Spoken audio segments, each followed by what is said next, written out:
On vous souhaite la bienvenue à ericlatour.com. Dans quelques instants, on vous parle des activités et spectacles qu'on aura droit cet été dans le Vieux-Saint-Jean avec l'Oasis, mais aussi des spectacles à venir. Mais d'abord, parlons de Chambly, parlons d'éducation et parlons avec le député ministre Jean-François Roberge.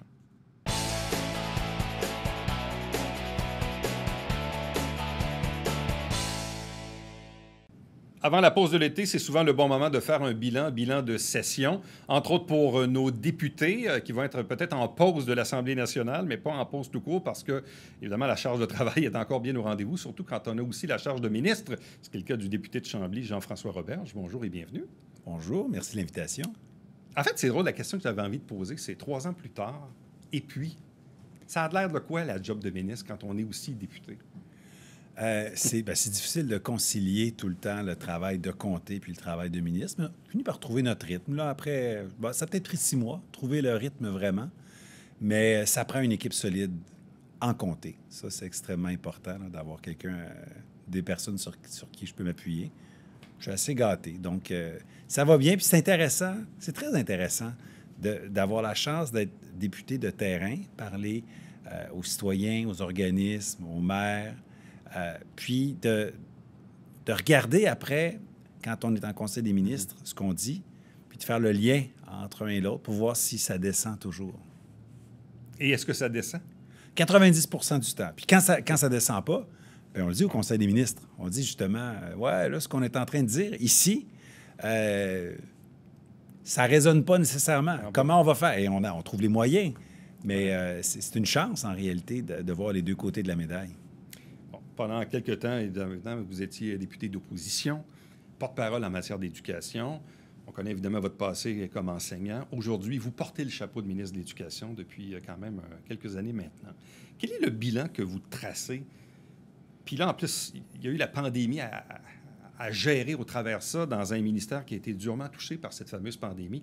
Quel est le bilan que vous réussissez aujourd'hui à tracer de ça? Bien, on pourra parler de la pandémie, évidemment, mais si on regarde ce qu'on avait dit qu'on allait faire et ce qu'on a fait, on est pas mal sur la cible. On avait dit qu'on changerait la gouvernance scolaire, là, les commissaires scolaires élus par moins de 5 des citoyens. On l'a fait. On est en train d'implanter nos centres de services scolaires, nos conseils d'administration. L'implantation en temps de pandémie était plus difficile, mais c'est fait, puis on va avoir le temps de le faire d'ici l'élection. On avait dit qu'on implanterait à la maternelle 4 ans. À l'automne, il va y avoir plus de 14 000 enfants qui vont bénéficier des services de maternelle 4 ans. Donc, on le déploie. C'est pas fini, mais c'est bien parti. Nouveau programme cycle au préscolaire, donc quelque chose qui est en phase avec le développement global des enfants, c'est fait aussi. On avait dit qu'on allait rénover et construire des écoles, les écoles de nouvelle génération. On est en train de le faire. On a une nouvelle façon de concevoir les écoles. Elles ne sont pas juste belles, là. On a changé notre façon de penser les écoles. On avait dit qu'on revaloriserait la profession enseignante. On a signé une convention collective qui est en droite ligne avec ce qu'on a dit ce qu'on avait dit qu'on ferait. On le fait aussi. Donc, 3 ans, ce n'est pas l'année des bilans, là. C'est l'an prochain. Ouais. Mais on suit notre plan de match. Je pense que les Québécois peuvent voir qu'on suit notre plan de match. Est-ce que la pandémie a ralenti votre fameux plan de match que vous aviez comme ministre de l'Éducation? Forcément. Forcément. Heureusement, on avait placé les gros morceaux dans les 2 premières années du mandat, des choses dont on avait lancé l'implantation, puis qui vont peut-être s'implanter un peu plus lentement, parce que, bon, il fallait concentrer nos énergies là, sur la pandémie, garder nos écoles ouvertes, etc. Donc, un petit ralentissement, mais on n'a pas dévié de la cible. Bon, vous avez parlé tantôt des enseignants de la nouvelle convention collective. Les relations de travail, elles ressemblent à quoi aujourd'hui? Parce que certains parents ont, disons, grimacé quand les enseignants ont fait le choix de tenir des journées de grève. Il y a eu les employés de soutien aussi. Surtout avec la pandémie, ça a été, comme on dirait en franglais, un peu too much. Comment vous avez réagi comme ministre quand vous avez vu que vos ex-collègues enseignants avaient choisi ce chemin-là pour se faire entendre? Bien, écoutez, quand une convention est échue, qu'on est en période de négociation. Il y a tout un processus au Québec. Puis à un certain moment, le moyen ultime, légal, c'est la grève. Est-ce que ça me fait plaisir qu'il y ait une grève en éducation? Non, j'aime pas ça du tout. Mais on ne va pas changer les lois du travail puis empêcher les gens d'exercer leur droit de grève. En même temps, eux aussi font un peu de politique d'une certaine façon. C'est à eux à tester les appuis dans la société. Puis pense pas qu'ils se sont fait des alliés auprès des parents en prenant ce moyen de pression-là. Mais là, c'est derrière nous. Moi, je veux regarder en avant. La convention est signée, donc pas de loi spéciale. On s'est entendu avec eux. Avec pratiquement l'ensemble, il reste à paraffer là, les derniers contrats de travail, mais en éducation, avec le travail de Sonia Lebel, bien sûr, on a réussi, je pense, à s'entendre, puis on est très contents de ça. Et cette année de pandémie, quels seront les impacts à court ou à moyen terme sur le réseau de l'éducation, sur les enfants eux-mêmes, sur la scolarisation, la diplomation? C'était une année difficile, là. Ça a été une année difficile. Pour tout le monde. Pour tout le là, monde. mais- Là. Écoutez, là, si on travaillait en santé, c'était difficile. Les gens de la culture, ça a été terrible. En économie aussi. En éducation, ça a été très difficile. Mais il faut regarder, il faut mettre les choses en perspective, là. Quand on se compare avec ce qui s'est passé dans le reste du Canada, aux États-Unis, en Europe, on a réussi de belles choses. Puis je dis on, là, c'est beaucoup les gens dans les écoles. C'est pas le ministre qui a réussi toutes ces choses-là. Moi, j'étais là en appui. Mais on a réussi à garder nos écoles ouvertes plus de jours que nos voisins. On a réussi à basculer en 24, maximum 48 heures en enseignement à distance quand malheureusement on devait fermer une classe. On a réussi des partenariats avec Savoir Média, Télé-Québec, Tel Jeune, Allo Prof. Donc on a voulu pas trop mettre de pression juste sur les écoles, mais avoir une espèce de... Moi, j'appelle ça un filet scolaire plutôt qu'un filet social. Donc, il s'est passé des belles choses, mais ça a été très dur. Ça a été dur pour les élèves, ça a été dur pour les parents, ça a été dur pour les profs. Je ne suis pas en train de dire que ça a été facile. On sait qu'il y a beaucoup d'écoles vétustes au Québec, et entre autres la qualité de l'air, disons, refait surface dans le débat public. Certaines écoles, surtout plus des polyvalentes, même des fois qui ont des classes pas de fenêtres. Est-ce que l'air sera bon à respirer dans les écoles du Québec cet automne? Écoutez, oui. Oui, absolument. On a testé 2 fois plutôt qu'une. Une fois en échantillonnage à la fin de 2020, une fois toutes les écoles du Québec cet hiver. Il y a à la marge 8, 9, 10 % des classes qui étaient vraiment inquiétantes. Des moyens ont tout de suite été pris. On n'attendait pas le résultat à Québec là, avant de changer les choses dans les écoles, dans les centres de services scolaires. Maintenant, il ne faut pas penser qu'on va être capable de mettre nos écoles à niveau en 6 mois. C'est un grand travail, c'est un grand rattrapage qu'on doit faire. Ça a été laissé à l'abandon trop longtemps. On a investi en 3 ans plus que les derniers gouvernements en 8 ans. Mais ceci dit, on est en train de retaper toutes nos écoles, du point de vue de la ventilation, comme de tous les autres points de vue. Bon, restons en éducation, mais dans le comté de Chambly, on sait qu'il y avait un enjeu par rapport à l'école secondaire, entre autres. Qu'est-ce qu'on peut dire aujourd'hui de l'état des choses et de ce qui s'en vient surtout? Bien, c'était nécessaire d'avoir ce que j'appelle une vraie école secondaire à Chambly. Pendant longtemps, on a encore, au moment où on se parle, seulement secondaire 1, 2, 3. Il y avait une grande mobilisation citoyenne qui date d'avant mon élection. Mais quand j'étais dans l'opposition, je le voyais, là, chambre de commerce, organismes communautaires, parents. À l'époque, c'était la commission scolaire. J'en avais fait un engagement. Les analyses des fonctionnaires aussi ont montré la nécessité d'aller de l'avant. Et là, bien, c'est un chantier, plus de 160 millions de dollars d'investis. Je suis très content. On va avoir une école moderne, nouvelle génération d'écoles, comme on les conçoit maintenant, à Chambly. Donc, les gens vont pouvoir aller à l'école près de chez eux pour faire tout leur parcours. Puis ça, c'est une question de persévérance scolaire aussi, là. Le sentiment d'appartenance à son école. Donc, on est très content. Et quel est l'échéancier sur lequel on travaille? On pense qu'elle sera prête pour 2023. Parce que, écoutez, c'est un grand projet, là. Il faut pieuter, il faut creuser. 160 millions de dollars, c'est un projet majeur. D'ailleurs, c'est piloté conjointement ministère de l'Éducation, Centre de services scolaires des Patriotes, mais la SQI, la Société québécoise des infrastructures. Chaque fois qu'il y a un projet d'école secondaire, c'est plus de 50 millions. Puis on le fait avec nos partenaires, qui sont des spécialistes des grands chantiers. Bon, évidemment, dans Chambly, l'un des gros enjeux, c'est le transport, les déplacements. Mm-hmm. Il y a eu dans les derniers mois une grosse déception à Saint-Jean et Chambly, dans les milieux d'affaires surtout, sur le fait que la fameuse promesse de prolonger le REM jusqu'à l'intersection des autoroutes 10 et 35 ne se fera pas. Certains vont dire, oui, mais c'était une promesse. Comment ça se fait que la CAQ ne tient pas sa promesse? Bien, je vais vous dire, j'ai été déçu moi-même aussi de voir l'étude de la Caisse de dépôt. Parce que la Caisse de dépôt, c'est l'opérateur, c'est eux qui opère et gère le chantier là, du REM tel qu'on le connaît en ce moment. Puis, au ministère du Transport, au gouvernement, on a dit, bien écoutez, on souhaite aller là, faites-nous une étude pour bien le faire, pour savoir combien ça va coûter, etc. Les résultats de l'étude n'étaient vraiment pas concluants. Contrairement à ce qu'on pensait, les 3 critères là, que j'ai, en fait, François Bonnardel, le ministre des Transports, c'est le coût, évidemment, le coût usagé, le confort, puis le gain de temps.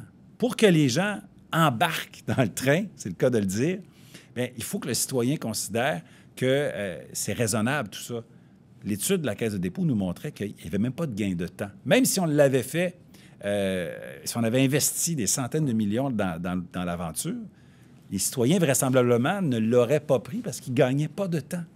Donc, écoutez, ça a été une déception, mais on s'est reviré de bord et on s'est dit, mais on peut faire quoi pour aider plus nos citoyens? On refait la bretelle. Mais là, il y a des investissements. Parce qu'au final, la 10 va être encore congestionnée demain, puis la 112, le boulevard Périgny, va être encore congestionnée jusqu'à la 30 demain matin. Donc, bien, on ne laissera pas ça. C'est quoi l'alternative? Bien, je suis content que vous parliez d'alternative parce que ce n'est pas le statu quo, là. Donc, vous pouvez être certain que Louis Lemieux et moi, on a talonné notre ami François Bonnardel, le ministre des Transports. On a dit, bon, bien, si ce n'est pas le REM, c'est quoi? Et donc, il y a un engagement, donc ça va commencer relativement bientôt. On va refaire toute la bretelle, l'intersection 10-35 pour avoir plus de fluidité. Quand ça bloque souvent, là, c'est ça. C'est quand on passe de 2 voies à 3 voies, quand il y a une bretelle. Donc, toute la bretelle va être refaite.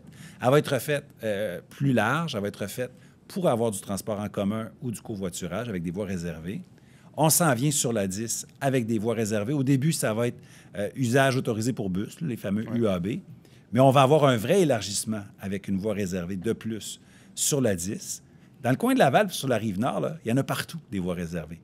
Et puis, même s'il y a de la congestion dans certaines voies, grâce aux voies réservées, il y a un incitatif fort à covoiturer puis à rouler en transport en commun. On va se donner ça sur la 10. Donc, je pense que c'était pas ce qui était souhaité au départ, mais c'est ce qui va être le plus efficace. Et il faut être lucide puis se rendre compte, dans le fond, c'est quoi qui est plus efficace? C'est ça qu'on fait. Votre collègue Lemieux disait que le REM au 10-35, c'était finalement une fausse bonne idée. Il le résumait de cette façon-là. Mais je me remets encore dans la peau du citoyen qui habite les comtés de Saint-Jean et de Chambly, puis qui se dit, là, qu'est-ce que je fais? Est-ce que je prends ma bagnole, puis je me rends jusqu'au 10-30 pour embarquer dans le REM puis me rendre à Montréal? Ou si là, j'embarque dans un bus qui va m'amener au 10-30 pour ensuite faire une transition, puis reprendre le REM pour m'en aller jusqu'à Montréal? C'est quoi qu'on souhaite? Que les gens se rendent en auto au 10-30 ou que les gens utilisent un transport alternatif entre les deux?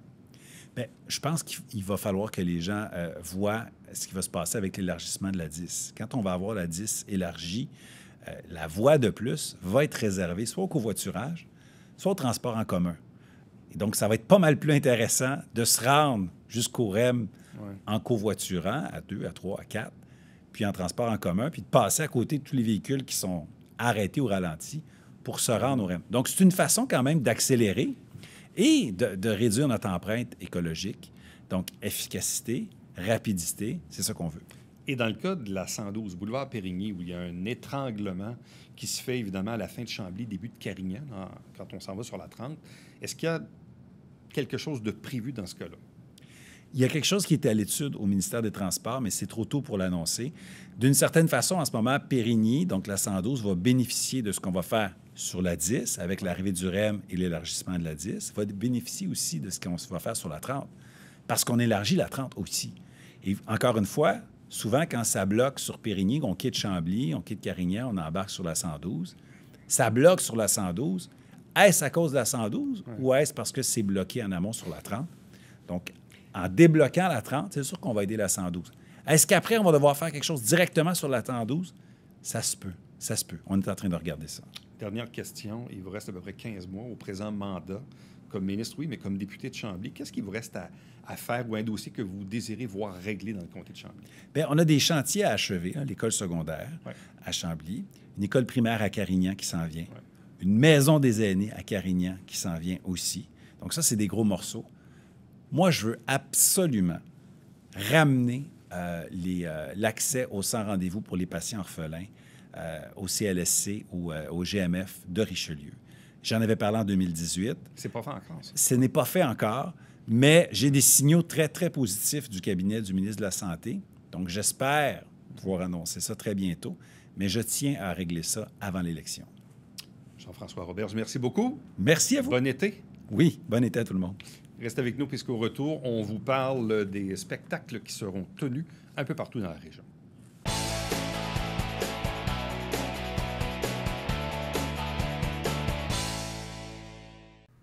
Salut, ici Alexandre Baudouin. Et François Trépanier. François, cette semaine à Sport Express. 26 ans de souvenirs de la Ligue junior 3A avec notre invité Marc-André Houle. Moi, je m'en vais jouer au golf. C'est le tournoi du Cégep de Saint-Jean-sur-Richelieu. Bon golf. Salut.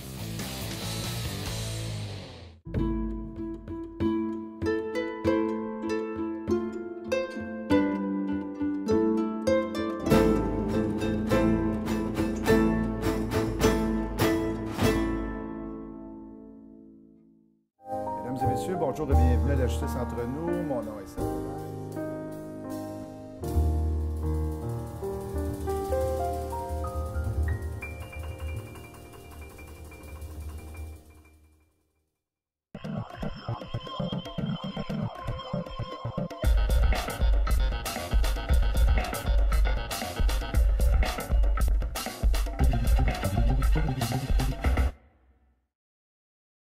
Mesdames et messieurs, bon matin et bienvenue à votre télé-bingo sur les ondes de télévision du Haut-Richelieu. Vous aimeriez jouer au bingo dans le confort de votre foyer? C'est possible. Tous les dimanches matins, 9h30, à la télévision du Haut-Richelieu, maintenant en haute définition au 609. Pour vous procurer les livrets du télé-bingo, c'est facile. Consultez la liste de nos 30 dépositaires au www.tvhr9.com.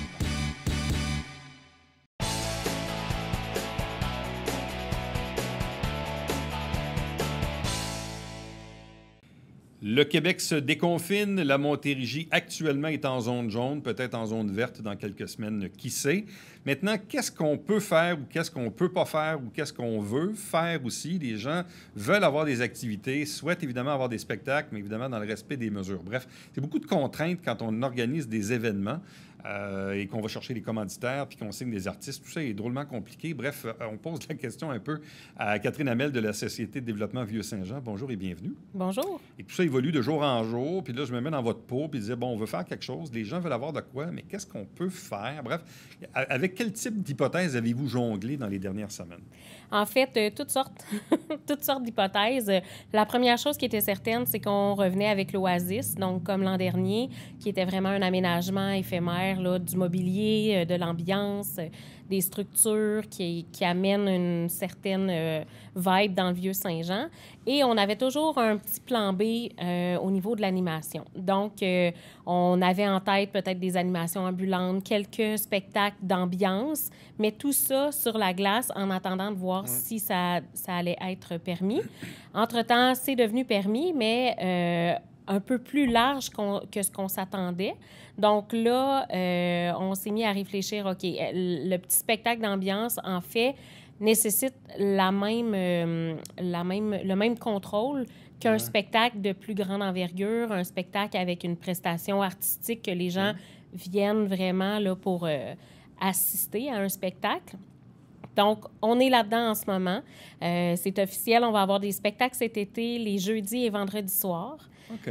Oui, donc, mais il y a des changements par rapport à ce qu'on faisait habituellement au niveau de l'été chaud. Donc, habituellement, on fait nos spectacles à la place publique du Vieux-Saint-Jean où est-ce qu'on a une installation qui est là de façon permanente, que les gens peuvent s'installer, s'asseoir avec une scène.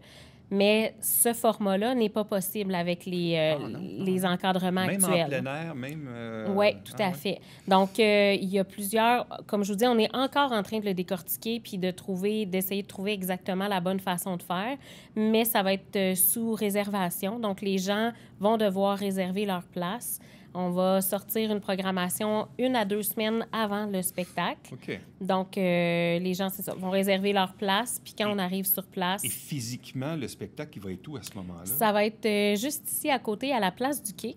Donc, l'ancien terrain d'Imagim, je ne sais pas si pour certains, ça dira quelque chose. Oui. OK. Donc, en fait, c'est la partie où on vient de remettre du gazon. C'est ça. L'espace qui a été utilisé pendant le chantier de construction du pont.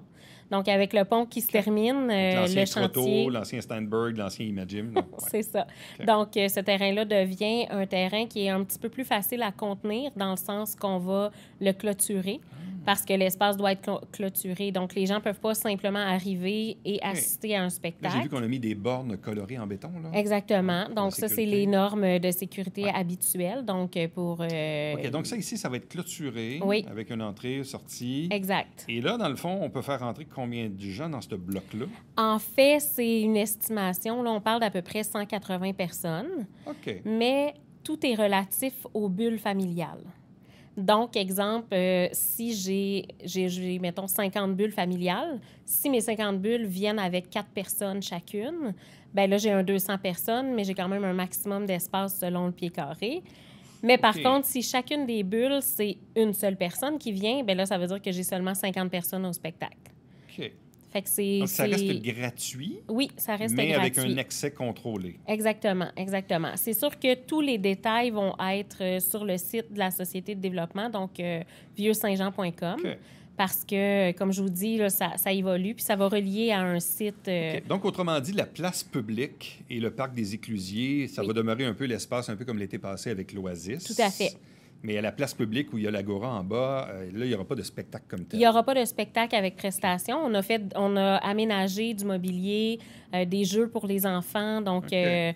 les enfants vont pouvoir venir jouer à la marelle, des choses comme ça. Donc, pour quand même rendre l'endroit agréable. Là. Bon. Là, c'est une drôle de question, mais est-ce qu'il y a encore des artistes de disponibles? Parce que là, il y a quand même aussi... les salles de spectacle ont quand même rouvert un peu. Bon. Fait que là, êtes-vous capable de trouver quand même des artistes de disponibles les jeudis, vendredis, disons, dans un court délai, j'entends? Oui, bien, en fait, c'est une des raisons pourquoi on ne pourra pas sortir une programmation C'est clair. tout de suite pour les 8 prochaines semaines. Mais par contre, oui, il y a encore des artistes de disponibles. Notre signature, nous, à l'été chaud, c'est quand même d'aller avec des artistes locaux, des artistes de la région. Et je ne vous cacherai pas que les artistes, dans la dernière année, là, ils avaient hâte de sortir c'est clair. en spectacle. Puis même si nous, cette année, on le fait, c'est pas toutes les villes qui le font. Là. Il y a beaucoup de villes qui ont quand même décidé de garder la formule identique à l'an dernier, de ne pas présenter des spectacles parce que c'est quand même... ça nécessite quand même là, une belle gymnastique. Là. Donc, comme je vous dis, là, clôturer l'espace. Ensuite, quand les gens vont arriver, on a un placier qui va amener les gens dans chacune des cellules. Ça prend quand même une certaine surveillance, s'assurer que les gens respectent. Parce que bien qu'il y ait un déconfinement, dans le cadre des événements, il y a quand même des lignes à suivre très claires. Là. OK. Mais le mot d'ordre, dans le fond, c'est qu'on veut que les gens viennent au centre-ville, qu'ils profitent du Vieux-Saint-Jean. Là, maintenant, la piste cyclable est ouverte sur le pont Gouin. Ouais. Tant mieux. Donc, ça aussi, ça commence à aider un peu. J'ai vu même que sur la rue du Quai, on a coloré un peu, on a pavoisé, là, avec, Ouais. Évidemment, la fête nationale. En fait, aussi, au niveau, on a, je ne sais pas si vous avez vu, mais on a un parcours actif au sol qui a été peinturé. Donc, vraiment, on avait quand même aussi un désir de joindre les trois parcs. Donc, quelqu'un peut partir du parc des Éclusiers, passer par la place publique, marcher sous le pont et arriver jusqu'à la place du Quai. Ouais, parce que là, la fête nationale, on les avait la semaine dernière. C'est plus des activités. Il y a du virtuel, puis il y a du pavoisement ou des parades. Ça dépend des localités. Fête du Canada pourrait potentiellement être déplacée au 22 août, mais encore là, on est en attente d'approbation. Puis en attente de voir aussi qu'est-ce qui va bouger. Là, vous, dans le fond, c'est un peu votre plan de match quoi, pour juillet-août, Ouais. principalement? Oui, tout à fait. On regarde à pouvoir débuter peut-être aux alentours du 1er juillet. Mais tout est à être confirmé là, dans les prochains jours. Là. OK, parce que là, évidemment, il n'y a pas de boom de l'été, il n'y a pas de parade d'anciennes voitures, on Non. n'est pas là-dedans cette Non, année. exact. On comprend que ça ne sera pas comme l'année passée, mais ça ne sera pas comme l'année d'avant non plus. Ouais, Ça ouais. va être autre chose. Oui, tout à fait. Puis cette année, nous, comme je vous dis, on avait déjà planifié pour qu'il y ait un petit peu plus d'animation que l'an dernier. On a la boîte culturelle qui va être installée ici, là, à la place du Quai. Et à cet endroit-là, c'est là qu'on va faire les spectacles. Il n'y a pas de feu d'artifice non plus, Non comme plus. tel. Ça, c'est pas encore au menu comme tel. Non, en fait, tu sais, le défi, c'est de gérer la foule. C'est de C'est la garder foule, ouais. la distanciation. Puis, dès qu'il y a de l'animation, ben les gens, ils sont Forcément. captifs. Donc, ils oublient OK. les distances. Là. Bon, la question est peut-être un peu plus à long terme, mais bon, on a été habitués dans les dernières années, sauf l'année passée, à voir évidemment Mon Vieux-Saint-Jean la nuit, Oui. quelque part au mois d'octobre.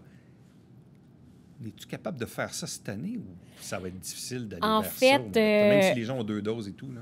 En fait, je vous dirais que nous, on n'est pas encore là. Vous n'êtes pas là-dedans. On est très dépendant de ce qui va être annoncé et de ce que les gouvernements prennent comme décision. Donc, on a toujours en tête de faire quelque chose. Fait qu'on est en formule plan A, B, C. On va OK. s'adapter selon Mais ce le qui souhait, va être c'est quand même permis. de faire quelque chose, ouais.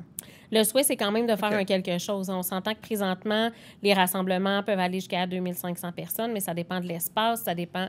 Donc, peut-être que ce ne sera pas en formule spectacle. Il va falloir brainstormer, comme on dit. Donc, comprends. essayer de trouver des bonnes idées puis être créatif, là. Bon, puis là, l'accès au centre-ville est quand même facile. Les travaux, c'est quand même moins contraignant. Il y a surtout Champlain en haut, là. Oui. Bien, c'est certain qu'il y a une zone Ouais. de travaux, mais beaucoup plus accessible qu'il Ouais. y a quelques semaines. Là. On en est très, très heureux. Il va y avoir des travaux qui vont débuter, terminer ici et là pendant toute la période estivale. Fait qu'encore une fois, je le répète à chaque fois, nous, ce qu'on souhaite, c'est maintenir notre centre-ville actif, vivant, puis que les gens n'oublient pas de fréquenter. Bien sûr, des fois, l'accessibilité est un petit peu plus difficile, les stationnements, on connaît ces enjeux-là, mais une petite marge de santé, c'est toujours agréable. Donc, à surveiller cette programmation, est-ce que vous appelez ça un été chaud quand même? Non, on l'a Non? pas. On C'est l'a pas pareil, pas. hein, c'est Non, ça? OK. c'est un clin d'œil à C'est- l'été chaud. On fait un clin d'œil à l'été Ouais. chaud. Donc, les jeudis, vendredis, juillet et août, tout juste ici sur le terrain, à l'intersection de la rue Richelieu et Saint-Georges. Donc, le terrain où il y avait autrefois le bâtiment de Imagine. Donc, surveillez la programmation qui, elle, va s'annoncer là, de semaine en semaine en prévision de ça. Puis, on va s'ajuster, bien sûr, avec les mesures en cours. Exactement. Puis les week-ends, samedi, dimanche, on va avoir de l'animation ambulante dans les rues. Donc, Et avec ça va l'Oasis rajouter de qui la revient. vie. Oui, tout à Merci fait. beaucoup. Merci. Restez avec nous. Au retour, le mot de la fin.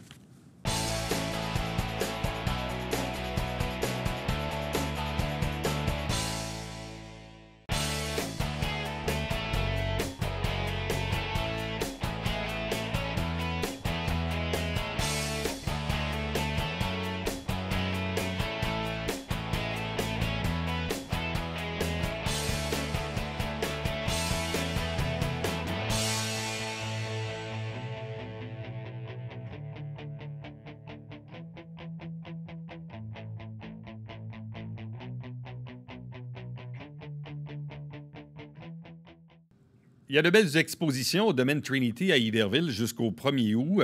Paysages filés, Visages d'Afrique. En fait, ce sont les œuvres de Luc Fortier et d'Anne-Marie Bélanger. Donc, allez faire un tour au domaine Trinity, à la maison Épiphanie, ou tout juste à côté. Et ça permet de faire quelques photos, quelques selfies en plein air au domaine Trinity. À demain. Bye-bye.